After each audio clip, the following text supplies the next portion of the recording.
来讲到这个风台架，其实有一寡路段拄啊好，一半里的桃园，一半里的新北，都一条路甲两边来隔开，一边会当舒适来休困，一边就爱透风雨来上班，嘛无怪桃园市民的怨叹无奈。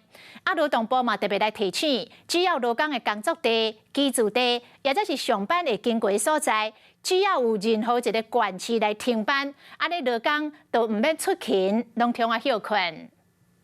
没有办法，那个是这个没办法选择啊。讲起来有淡薄无奈，嘛是爱上班，看到风台直直来，800机停班停课，要过共款生活款的桃园爱正常上班上课，风雨直直来，一条街两种心情。这边是新北，那一头就是桃园啦。所以你是住哪里？我住龟山啊。 以永桃路来讲，这个新北的永歌区嘛是挖桃园的旧山，生活款拢停塌。 往来上班的人口真多，即摆停班停课无共调，民众是毋知要安怎较好。劳动部表示讲，只要劳工上班的所在、大个所在上班，一定要经过的所在，任何一个县市若停班，像讲住伫旧山的人，爱经过永歌去台北市上班，咱咧头家袂当扣薪水。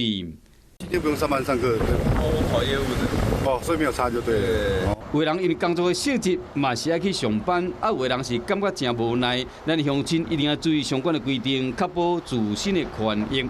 因为看到风台我近北台湾的风雨是愈来愈大，虽然讲敢若差一条街尔，影响的是敢会当放风台架，验过安全第一，这点上要紧。 Hello， 我是易景，想要抢先掌握最及时的新闻资讯吗？赶快订阅、按赞、开启小铃铛，锁定华视新闻的 YouTube 频道。